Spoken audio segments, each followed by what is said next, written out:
Hello, good afternoon, everyone.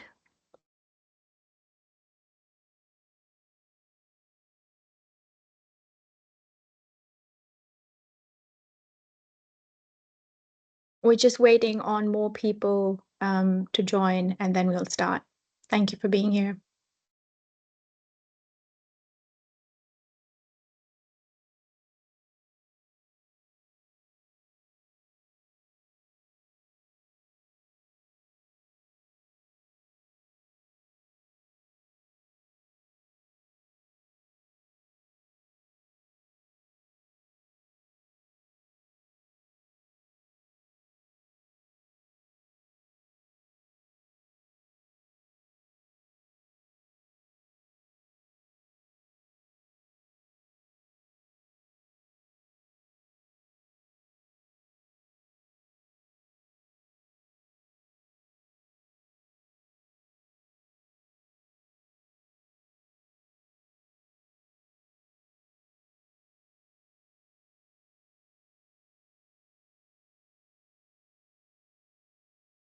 I'm just going to give everyone 1 more minute to arrive, and then we can start. I might just get some introductions too. Yeah, that sounds good. Okay, so I think everyone's mic has been enabled, so you can all speak. You should all be able to speak. ST is disabled. Disabled. Yes, I've enabled people's mics and cameras as well, Robert. Brilliant, thank you. No worries. Good. While we wait for a few more, I'm delighted to see a few faces. I wasn't too sure how many people might be interested in seeing what we have to show. So thank you for joining. The intention for this is to be interactive as possible, for us to share how we develop projects on schools using our tools and how you might be able to use those tools to develop projects on schools in your area. The tool is dedicated to schools because that's all we do, although it has been used by us and by others to develop projects on other buildings. It is possible, but its strengths lie on schools, and I'll explain that when we go through the demo. Please ask any questions at any time, and I'm nearly tempted to sort of say if you could all either, probably easiest in the chat, just put a sort of one sentence of who you represent and what your main interest is, and then that would help me guide it a little bit and make sure that what I share is relevant. So the chat should be available. Can everyone chat? Yes, I think everyone should be able to drop something in there. If you want to test it out, please send in a hi. But just also so that you're aware, you can also raise your hand and just ask your question out loud. This webinar is being recorded so that anyone who had expressed an interest to attend but was unable or has been unable to can access it after. If you don't want to be included in that recording, then I would advise switching your camera off. Thank you, Sanchi. All right. I'm going to bring up. And just on the agenda, as Robert mentioned, he will first spend the first 10-15 minutes presenting about our web-based development tool, which is the paneliser, and how you as community energy group representatives can use that. And then there will be time for Q&A, but equally feel free during the presentation to raise your hand and ask questions. Hi, just to let you know that it says chat is only available during the meeting and won't let me use it, just so as you know. Brilliant, thank you. Thank you, Barry. Let me just check if I can change the settings on the back end, so bear with me. Is the Q&A function available for you?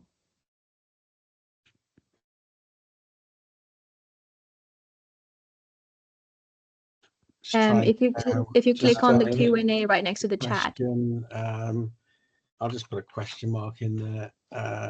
Ask what it would appear to be, yeah. Okay. It's interesting. Some people, Ruth managed to post something in the chat. I saw that, yeah.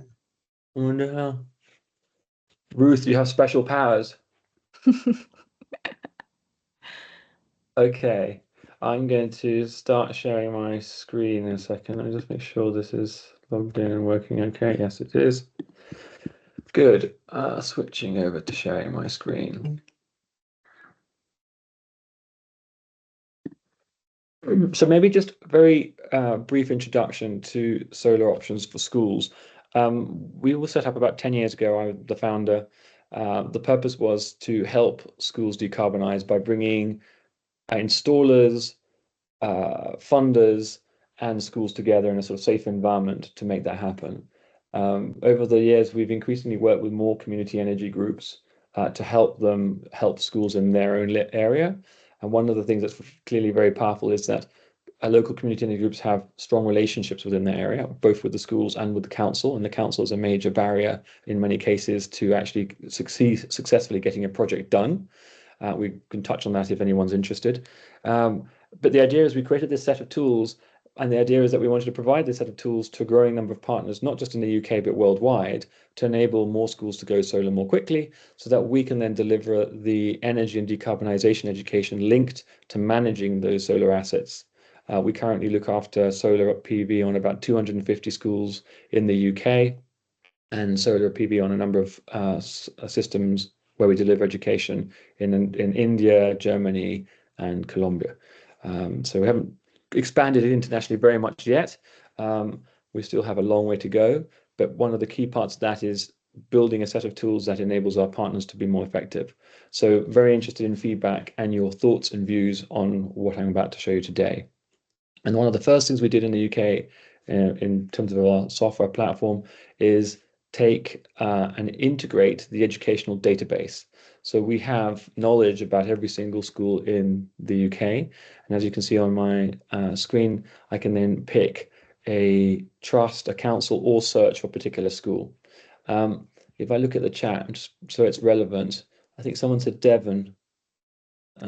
Yes, Ruth is from the Sustainable Group in South Devon, and we're still waiting on more introductions, but I have notified people that you can either use chat or Q&A to do that if it's not working for you. Okay, so Devon Council has 487 schools in it with about 135,000 students. And we can then see an overview of where all those schools are. This might take a few seconds to load in. There's rather a lot of them. I'm going to regret picking map first, actually. Maybe I'll abort the map. That's those who know Devon. Okay, there you go. So you can see Devon and its schools, but that's not particularly useful at this stage. More relevant is what's the total potential of the schools in Devon. And so our tool, what it does is it takes the number of students from each school, and based on the number of systems and the size of the systems we've installed and the number of students in the schools where we have installed systems, it estimates what the potential is for those schools in that area. So those 482 schools have a potential of about 21 megawatts.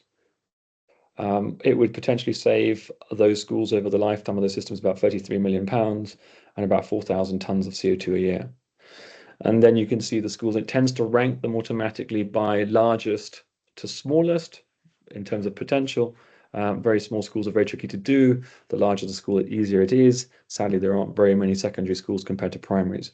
So I don't know if anyone wants to pick a particular school. Otherwise, I'll just dive into actually one that we've done before. So Ruth said that she has a close connection with Black Orton Primary.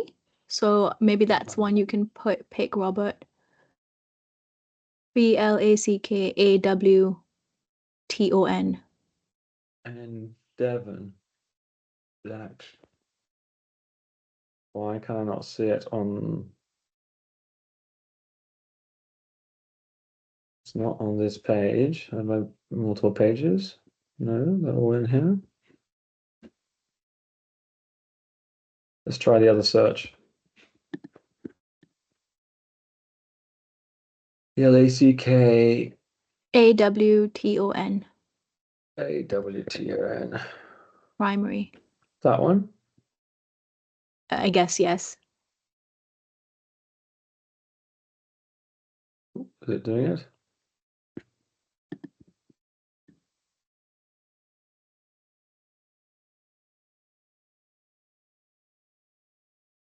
There we go.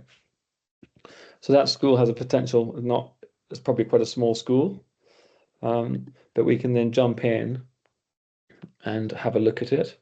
So we click plus, there's some instructions up here if you ever go to the site. And it brings up, creates a design. We then click on the panels and choose between. Sorry, just very quickly, Robert, just to interrupt you. Beth said that the sound isn't coming through too well. So I don't know if you might want to lean in closer to your laptop as you present. Can you all hear me better now? So. Works for me, but just Okay. everyone send a reaction if you can hear us, please. Okay, so you can see the school there. I've got rather a lot of things open. It's not a great image. Google Maps varies, but I will take, this is a particularly difficult school to recognize what on earth is going on with those roofs.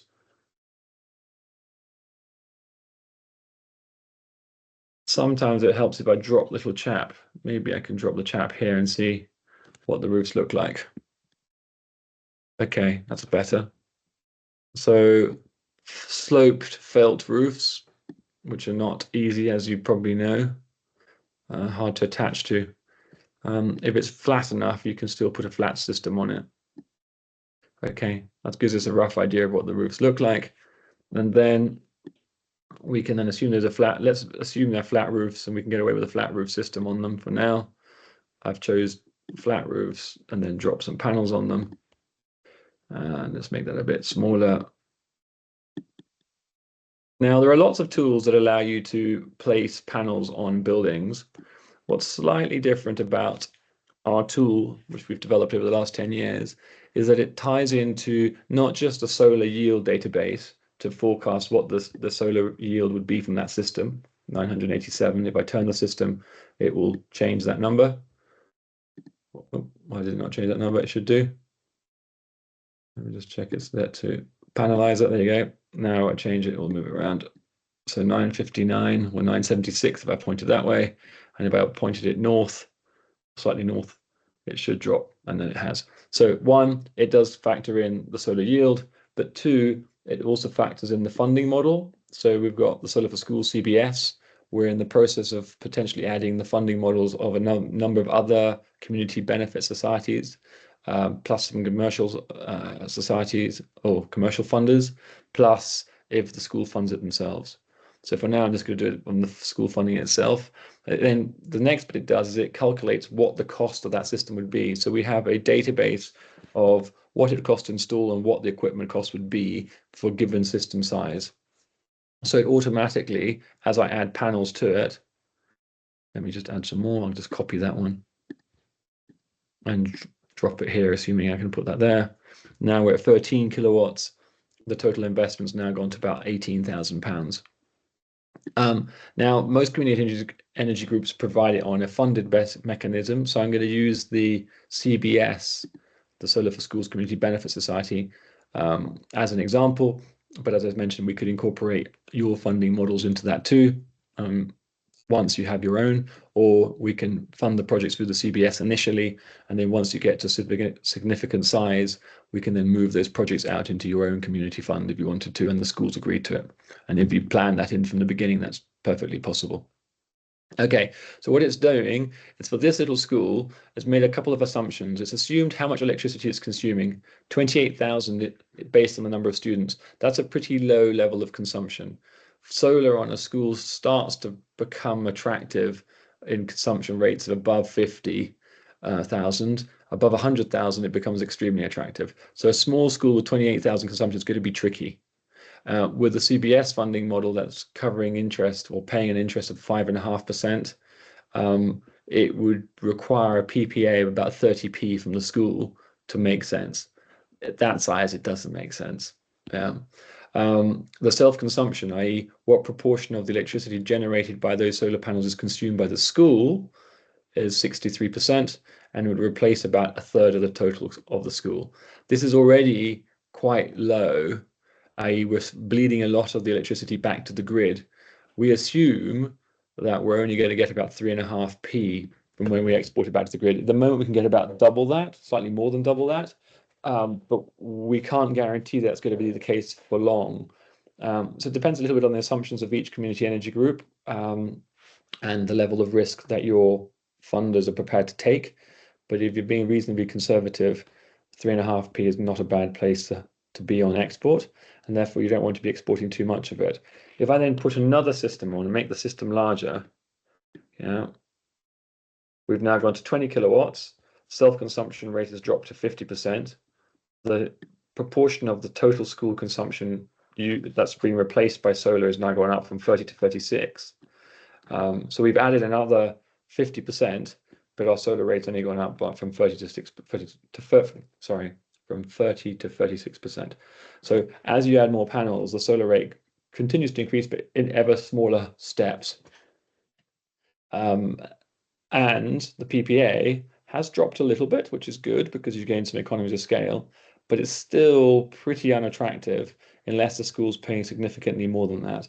Now, most schools are paying about 23p, some are paying less, so it'd be worth asking. And if they're paying 23p and you could match it and they're very keen, you might just be able to do a system funded this way. But the real point I'm trying to show you is that the system, because it knows the schools and it has data based on the schools we've done already, it can forecast the self-consumption rate pretty accurately. And one of the big questions that's often asked in the community forums is, what self-consumption rate should you target? Yeah, and it's an absolute number. It varies enormously. In this case, even though we're spilling 50% back to the grid, it was slightly better to go larger. Generally speaking, we find it's very hard to get the economics to work below 30 kilowatts. Now, this has the advantage that it's in a very sunny part of the country. 987 is extremely high. Most of our projects are in the north, and we're lucky to get 850.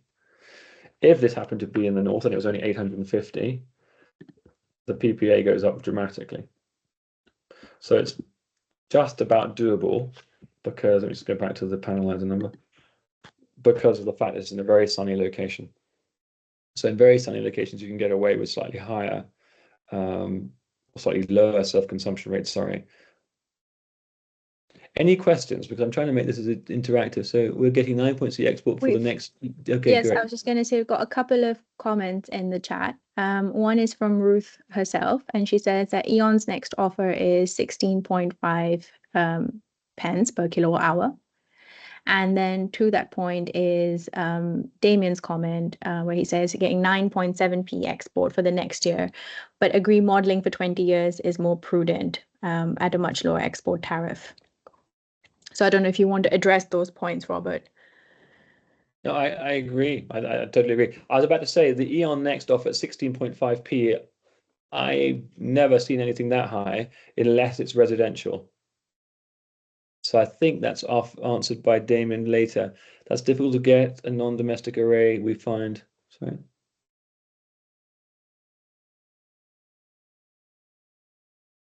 Your village hall managed to get 16.5.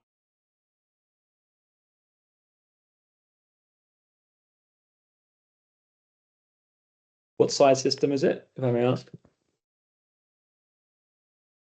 So we assume 25 years. But we can model less than that. 21 kilowatts. I mean, clearly, if you managed to get export rates so much higher, now, okay, that's why I put an export price of 10p. That's why we're down at the 23. Sorry, I should let me put that back to 3.5. Yeah, and then we're at 30p. Yeah. So if you manage to secure an export rate of 10p indefinitely, then this starts becoming viable. We've got another question. Just so that everyone's aware, if you like, you can also just unmute yourself and jump in. You should all be able to do so. But if you feel more comfortable using the chat, that's absolutely fine too. So one of the questions is from Ian. He's asking, what is the assumed length of a PPA? Yeah, 25 years.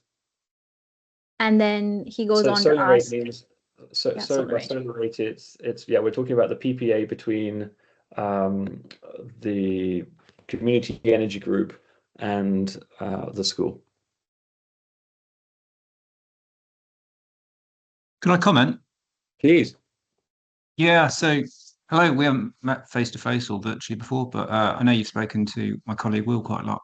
I'm very impressed by the tool. And I guess lots of us similar solutions, but not in such a unified way. We kind of get to a similar answer, but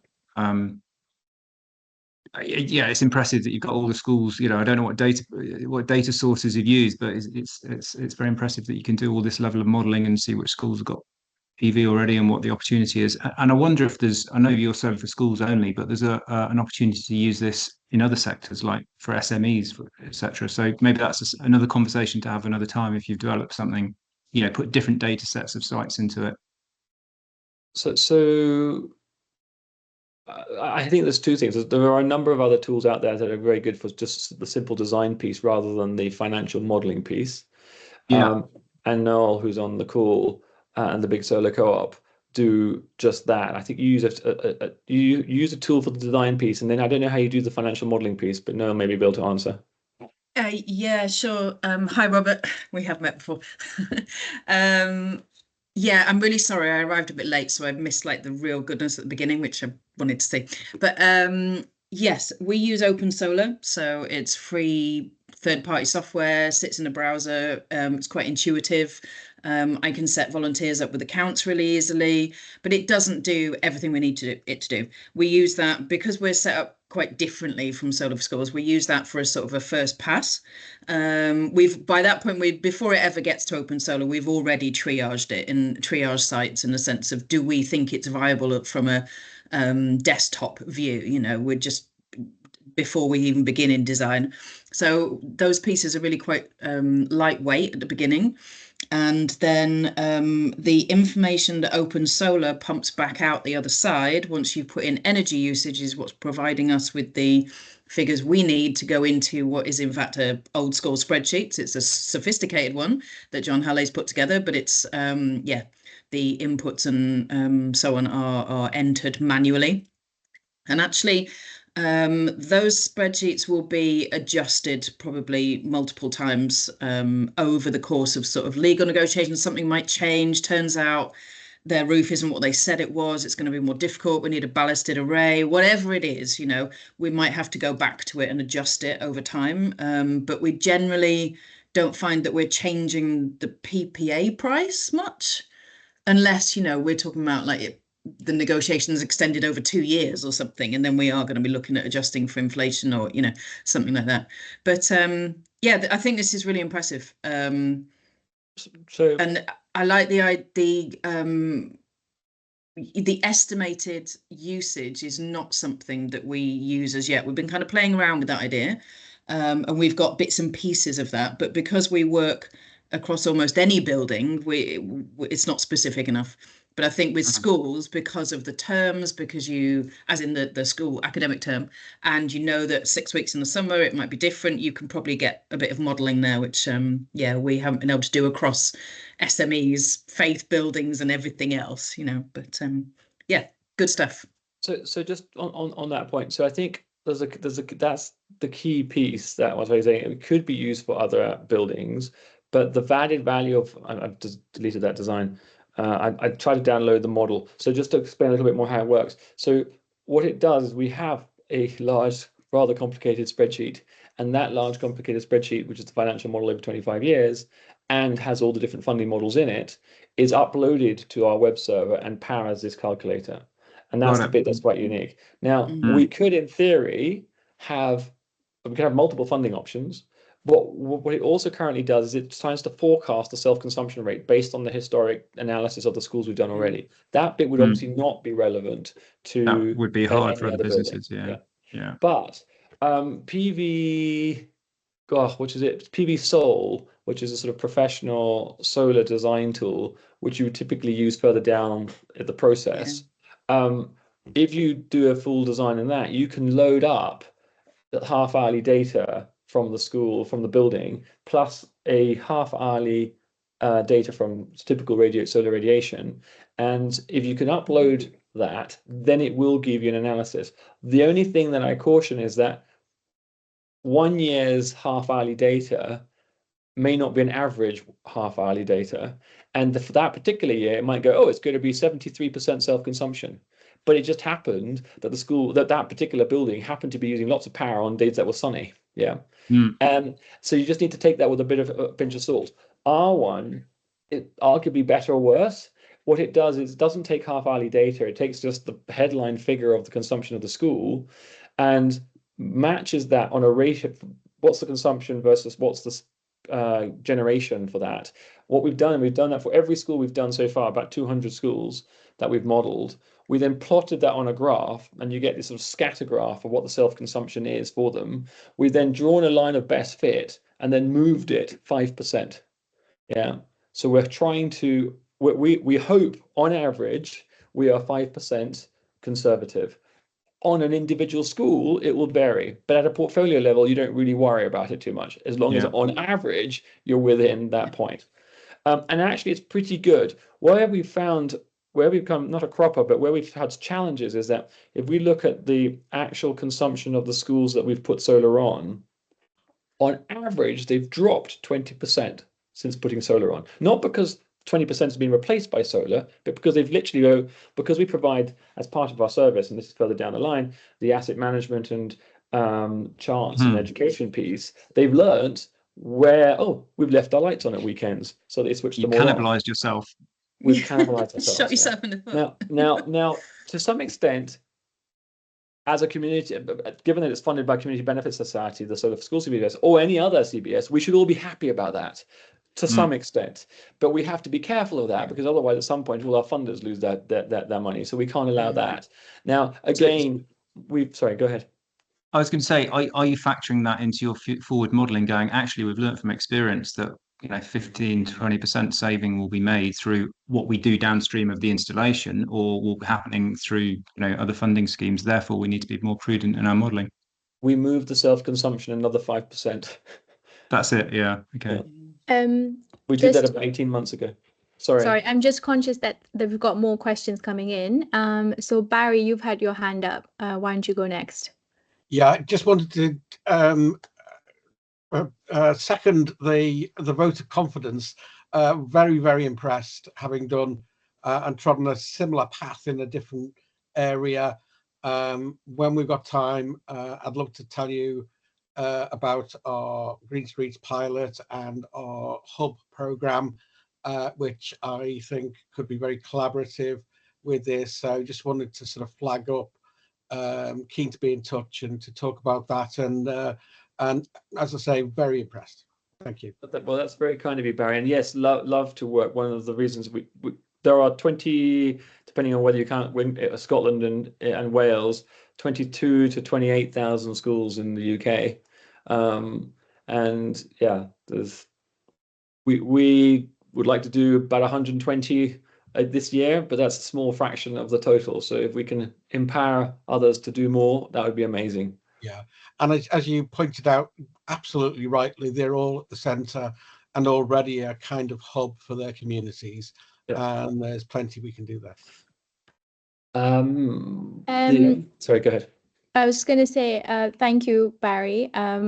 There's another question on the paneliser in the chat, and then I'll come to you, Noel, in a second. Can you download a PDF file to send to the school from Simon? And if you could show that. So I'm going to do, there's only initial. So what I want to do, let's just go through that. So we've got, often you've got a school and you have multiple options. So here's one I've just picked that someone's done an initial review, and it's coming in at a PPA of 11p, all very nice. It's got a huge consumption, and we're only replacing 20%. So we might want to see, well, can we do a slightly bigger one or a slightly smaller one? Or maybe we could put some on this. So I'm going to copy that one, and then I'm going to add, I'm just going to slightly cheat and just do very crudely copy those panels and drop them here. I know they don't quite fit, but maybe I could try a little bit harder and make them a little bit wider. And okay, there you go, close enough. So I've now got and I'm going to name that sort of larger option. Larger, oops.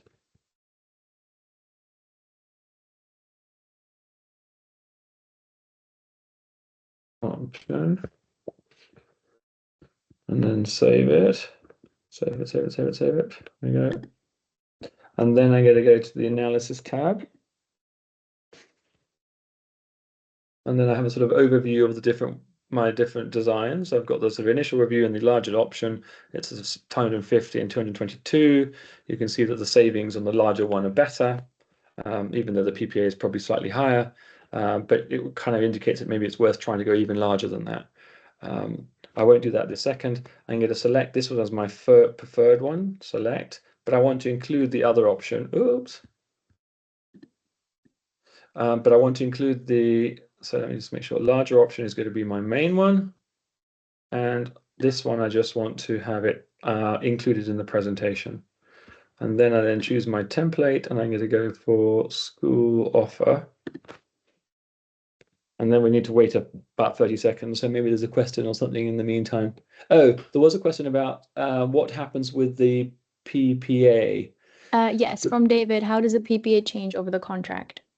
So that's a really good question. A lot of community energy groups fix their PPAs at a fixed amount below the school or the building's mains at the time.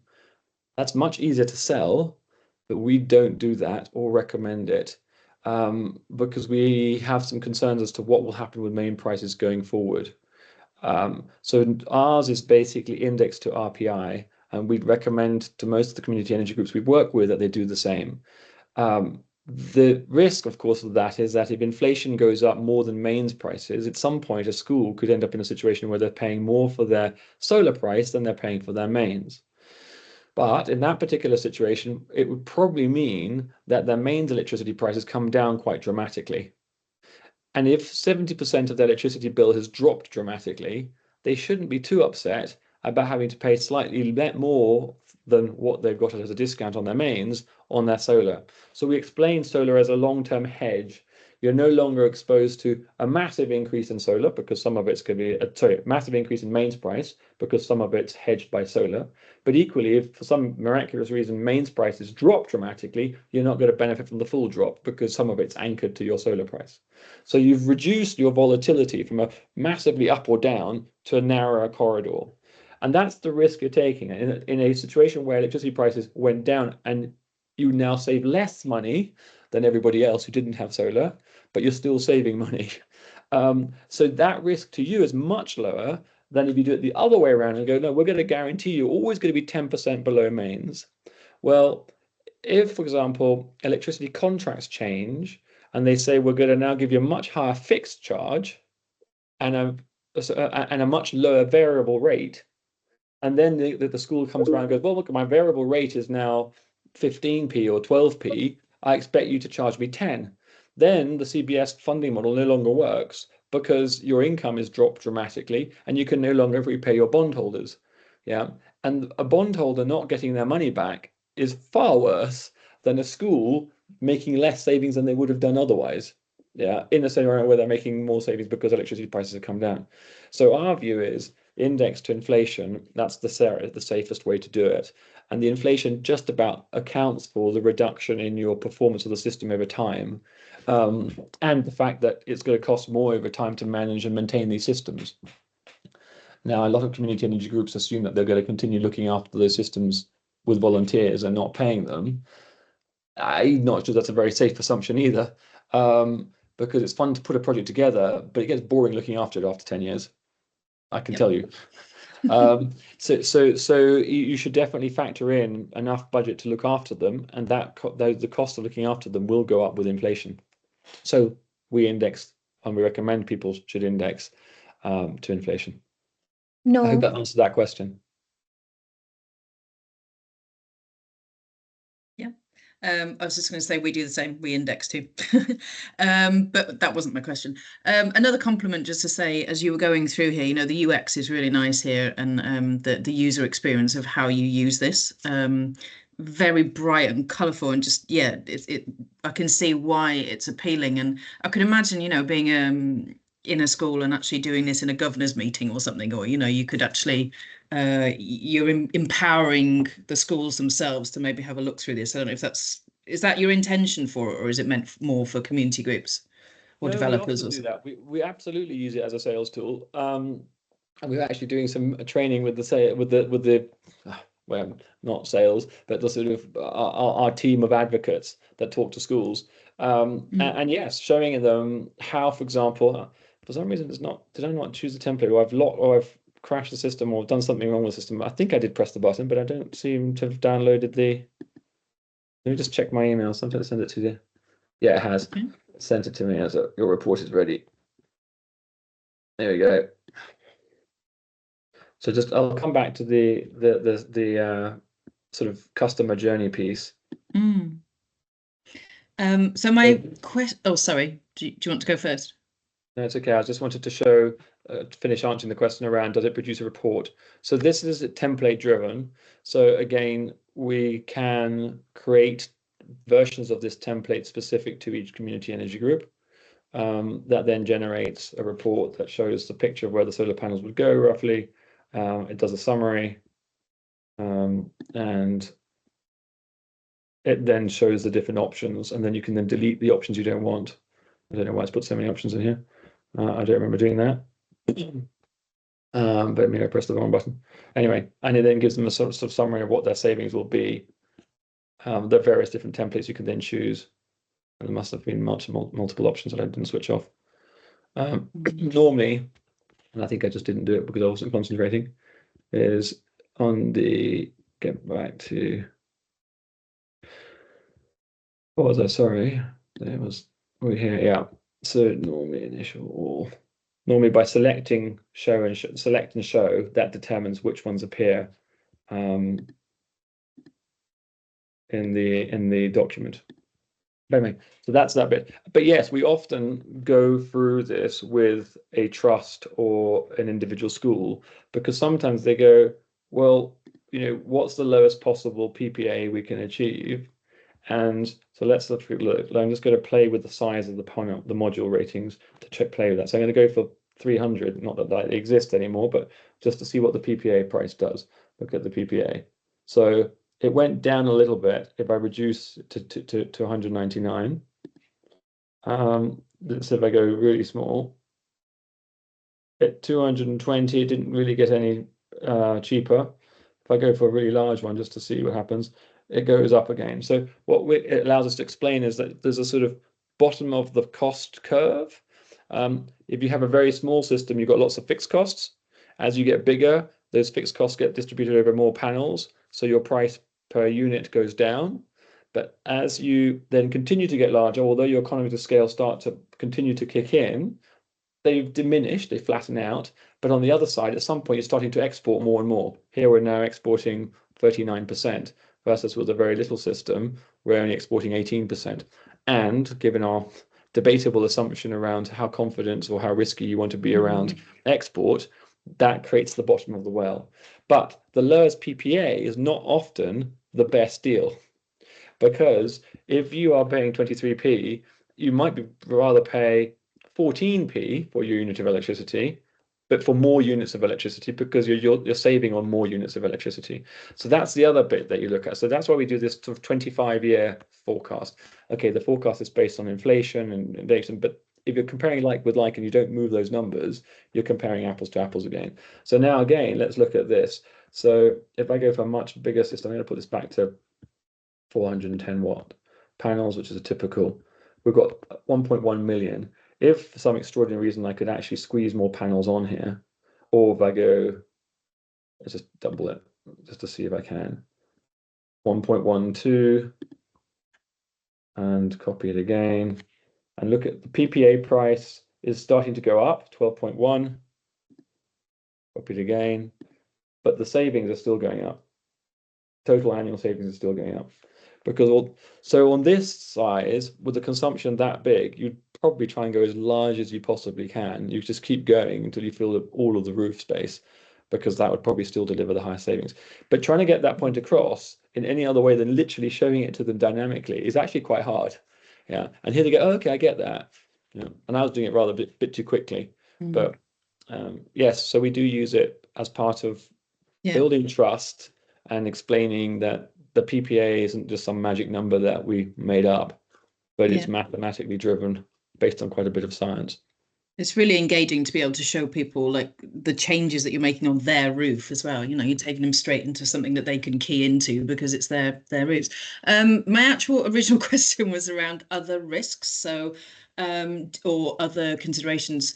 Obviously, working only with schools, do you have any concept of sort of tenure or risk around, you know, a school becoming an academy or kind of structural shifts like that might affect how you're able to work? So we've had, you know, some complexity around a school that bought a bit of land from a council, and then there's a charge on the land registry, and you know, that sort of stuff that can make legals more complex. Do you build that in anywhere, or is that a sort of a set assumption because you're working with schools and drawing on your experience as a data set?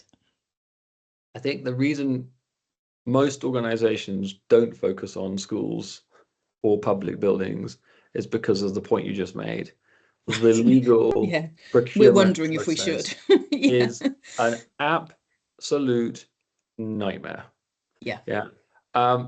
We've got schools that we completed after 5 years of legal wrangling. Yeah. Our average time is currently well over 18 months between first contact and build, and that's on a 1 in 10 projects. Yeah. Okay. So the legals is the biggest battle. We've now got an entire team working with MPs to work with councils to get the councils on board. On the other hand, if you manage to get a council on board, then you might have 10 or 20 or 30 schools. Yeah. So it's a sort of double-edged sword. And that's again where community energy groups or local community energy groups can make a massive difference, because you might actually know the local councillor, you might actually know the local council officers, and that is your biggest strength. And no amount of software technology that we can come up with would ever get over the fact that at some point you have to build a relationship with the landlord, and the landlord is typically a council made up of 30 people. We've got one school at the moment. Everyone wants to do it. They've all agreed they want to do it. They just can't agree on who has to sign the paperwork. Yeah. Yeah. We feel your pain. Yeah. So that's the downside of doing schools. The upside of doing schools is once you've got a school on board, they are wonderful to work with. We love going and doing the education with them. They can multiply and encourage other schools to go ahead on the back of that. And they are very safe, stable counterparts. There are some schools will shut down and shrink. Councils tend to know that but can't tell you that. It's hard to judge what school's going to be shut down, but the economics are hard to do on a small primary in a rural area. Those are the ones we see at risk. Yeah. And so they don't tend to happen. A large secondary school with a growing intake is reasonably safe. But yeah, we do have a long-term demographic shift. We have, less children, and that is a long-term risk. On the other hand, we also have an upside that schools are trying very hard to decarbonize, which means that they're shifting from heating with gas and oil to installing heat pumps, and eventually having electric vehicles, and possibly, and we're testing batteries on a few schools too. So I think the long-term income stream is safer than most commercial buildings. I'm not saying all. Most schools will be around for 25 years. It's rare that a business is around for 25 years. Yeah. No, some great insights. Thank you. This link doesn't Robert, I have a question. Is there a means of licensing this from you, or paying a fee for use, or how would you, what's your thoughts around that? Yeah, it's a good question. For schools, our view is that we would work with others and would work with you to develop those projects together, and we would then share a small amount of that development fee depending on how much we do and how much you do and how much hand holding you need.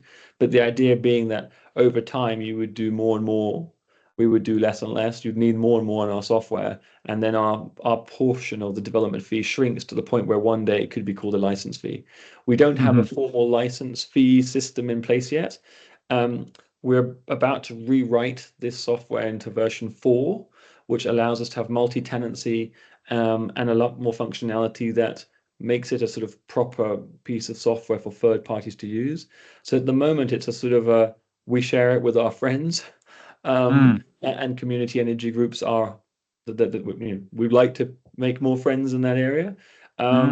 If someone wanted to license it for outside schools, we could have a discussion around that and create a version for that. It's not currently our main target, but if someone with a reasonable checkbook asked, we would be silly to say no.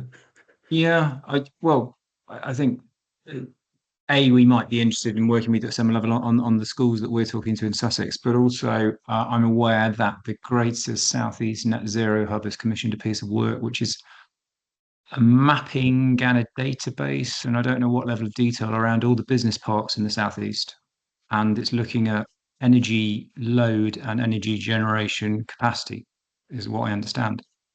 So that sort of data set loaded into a tool like this would be amazing for getting SMEs and possibly larger businesses, seeing the potential anyway. So let's keep the conversation open about that. Definitely, we're definitely open to it. Our focus is schools, but the software could have multiple lives, and if there are other revenue sources that help us improve the software for the schools area as a result of having a commercial part to it, then that would not be completely silly. No, you could recycle the money into more school PV. Yeah, exactly. Yeah. One other thing that I might show you, if I can, we've talked about as individual school, but going back up a level, at the sort of portfolio level, we can do, the map was not that useful, but we can download the list views. Sometimes this is rather ugly, I know, but one can download it as a spreadsheet. So often, if we're talking to a council, we might send them, typically we then tidy up the spreadsheet a little bit, but this is the spreadsheet that it can download. So you basically go through, you do review each of your schools, and we have a small team in India who does a lot of the roof design work. So a council comes to us and go, we've got 40 schools. In fact, this has just happened to us. They've sent us the data on 40 schools, and I sent it to my colleagues, and by early next week, we'll have a project portfolio just of those 40 schools that we can then download as a spreadsheet like this, that they can then start to analyze and prioritize. Yeah, so they can see their savings. So I could basically turn this into a table, format the table, and then and then I could then, that wasn't very helpful. It made it rather invisible, the top liners, but I think, is that what? Yeah, year 25 savings, solar price. Let's do year 25 savings, so we can then sort them by, and that's the worst one, descending. So that would be the best one to start with. Yeah, that was the one we were just looking at just now, a larger option.